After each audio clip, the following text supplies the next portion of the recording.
بسم اللہ الرحمن الرحیم الحمد للہ رب العالمین والصلاة والسلام علی اشرف الانبیاء والمرسلین نبینا محمد وعلی آلہ وصحبہ اجمعین اما بعد فاعوذ باللہ من الشیطان الرجیم یا ایھا الذین آمنوا کتب علیکم الصیام کما کتب علی الذین من قبلکم لعلکم تتقون۔ برادران اسلام، بزرگ اور اسلامی بھائیوں، رمضان کا مہینہ آ چکا ہے اور ہم سب اپنے اپنے گھروں میں کرونا وائرس کی وجہ سے محصور ہیں۔ رمضان کا مہینہ رحمتوں کا مہینہ ہے، برکتوں کا مہینہ ہے اور جہنم سے آزادی کا مہینہ ہے۔ تو رمضان کا مہینہ جب آ چکا ہے تو ہمیں اس سے فائدہ اٹھانا چاہیے۔ رمضان کے روزے صرف ہم ہی لوگوں پر نہیں فرض کیے گئے بلکہ سابقہ امتوں پر بھی فرض کیے گئے، جیسا کہ اللہ رب العالمین نے بیان فرمایا، اے ایمان والو، تم پر روزے فرض کیے گئے جیسا کہ سابقہ امتوں پر فرض کیے گئے تھے، تاکہ تم متقی ہو جاؤ، پرہیزگار بن جاؤ، تقوی شعار بن جاؤ۔ روزے کی فرضیت کا مقصد اللہ رب العالمین نے اس حدیث میں، اس آیت میں یہی بیان فرمایا ہے کہ ہم متقی ہو جائیں، پرہیزگار ہو جائیں۔ اللہ کے نبی صلی اللہ علیہ وسلم نے ایک حدیث میں ارشاد فرمایا، من صام رمضان ایمانا واحتسابا غفر له ما تقدم من ذنبه۔ جو شخص رمضان کا روزہ رکھے ایمان اور احتساب کے ساتھ تو اللہ تعالیٰ اس کے سابقہ گناہ معاف فرما دیتا ہے۔ تو ہم روزہ رکھیں ایمان اور احتساب کے ساتھ، اور روزہ رکھنے کا مقصد تقوی شعاری ہو۔ رمضان کا اور رمضان کے روزے کا تقوی سے بڑا گہرا تعلق ہے، اور وہ یہ ہے کہ روزے کی حالت میں جو گناہ کے کام ہم ہاتھ سے کرتے رہے ہوں انہیں چھوڑ دیں، جو گناہ کے کام پاؤں سے چل کر کرتے رہے ہوں وہ چھوڑ دیں، جو گناہ کے کام زبان سے کرتے رہے ہوں وہ چھوڑ دیں، جو گناہ کے کام اپنی آنکھ سے دیکھ کر کرتے رہے ہوں وہ چھوڑ دیں۔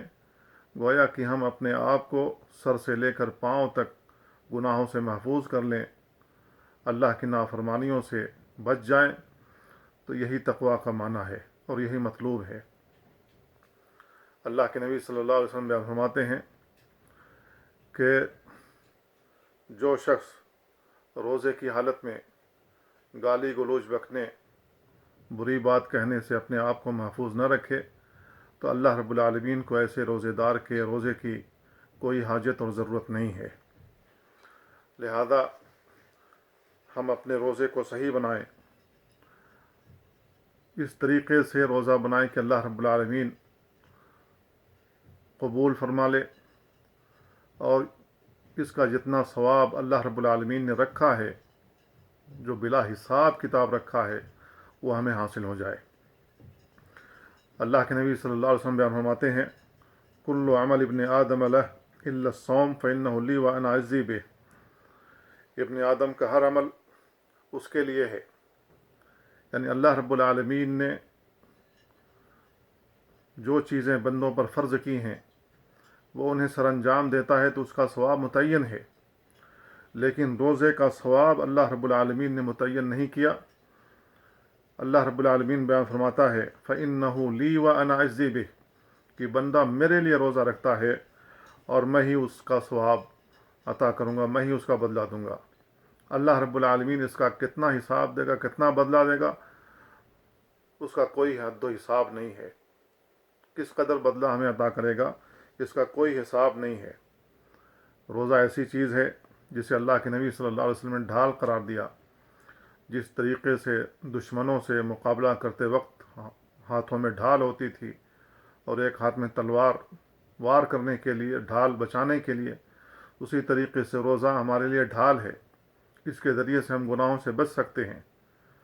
اللہ کے نبی صلی اللہ علیہ وسلم بیان فرمایا کہ اگر تم سے کوئی گالی گلوچ کرتا ہے روزے کی حالت میں، کوئی مار پیٹ کرنا چاہتا ہے، کوئی بری بات کہنا چاہتا ہے، تو اس سے کہہ دینا چاہیے میرا روزہ خراب مت کرو میرے بھائی، میں روزے سے ہوں۔ تو اس سے گالی گلوچ نہیں کرنا چاہیے، مار پیٹ نہیں کرنی چاہیے، اپنے آپ کو بچا کے رکھنی چاہیے۔ اگر ہم ایسا کرتے ہیں تو یہ روزہ بڑے کام کی چیز ہے، بڑے کام کی چیز ہے۔ اللہ کے نبی صلی اللہ علیہ وسلم بیان فرماتے ہیں، الصیام والقرآن یشفعان للعبد یوم القیامہ، قیامت کے دن رمضان کے روزے اور قرآن مجید بندے کی سفارش کریں گے، شفاعت کریں گے۔ روزہ اللہ رب العالمین اور بندے کے درمیان حائل ہوگا۔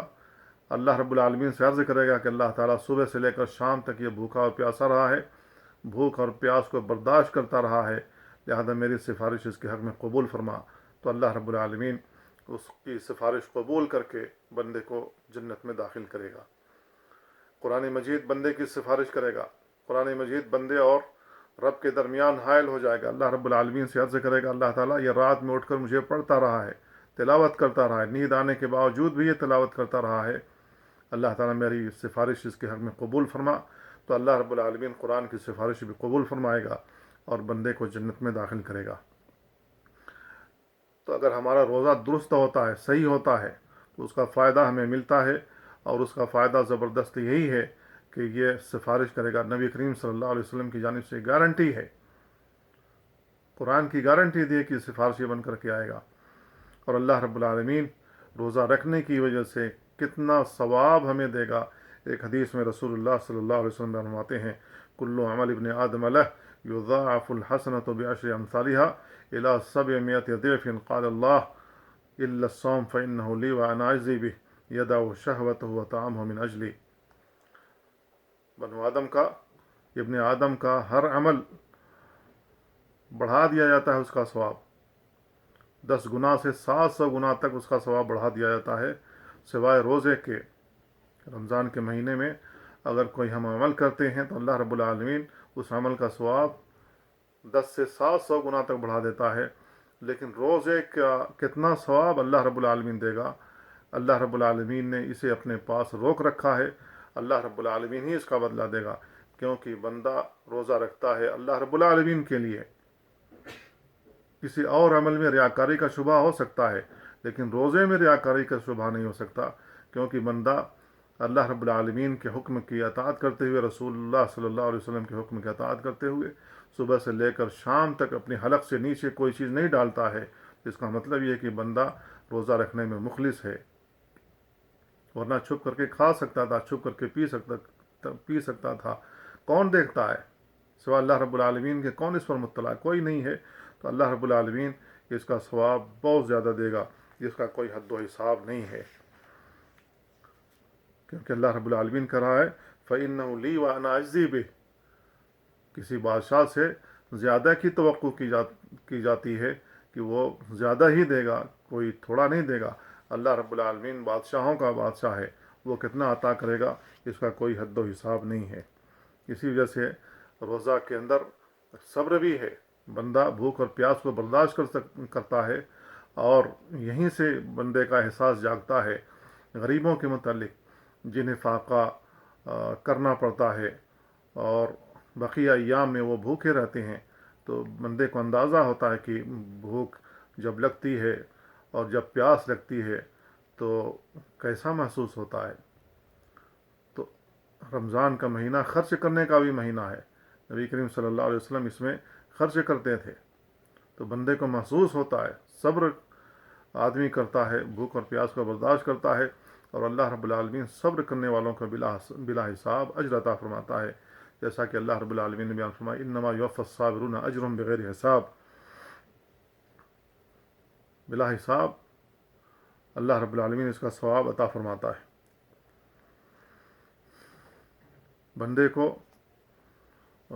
خوشی حاصل ہوتی ہے جب وہ بندہ روزہ افطار کرتا ہے۔ بندے کے لیے 2 خوشیاں ہیں، ایک افطار کے وقت بندے کو خوشی حاصل ہوتی ہے، دوسرے اس وقت خوشی حاصل ہوگی جب بندہ اپنے رب سے ملاقات کرے گا۔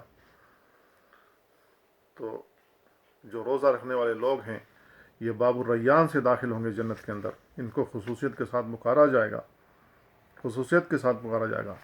قرآن مجید کی ہمیں کثرت کے ساتھ تلاوت کرنی چاہیے، کیونکہ اللہ کے نبی صلی اللہ علیہ وسلم کی حدیث آتی ہے کہ قرآن مجید سفارشی بن کر کے آگا، اقرأ القرآن فإنه یاتی یوم القیامت شفیعا لاصحابہ، قرآن مجید پڑھو، اس کی تلاوت کرو، کثرت سے قرآن مجید پڑھو، کیونکہ قرآن مجید اپنے پڑھنے والے کی قیامت کے دن سفارش کرے گا۔ تو رمضان کا مہینہ غنیمت کا مہینہ ہے، یہ موقع ہمیں مل گیا ہے تو ہم اس سے فائدہ اٹھائیں اور اپنے اوقات کو اللہ کے ذکر میں، اللہ کی یاد میں، اللہ کے قرآن کی تلاوت کر کے، نوافل پڑھ کے ہم ثواب زیادہ سے زیادہ حاصل کریں۔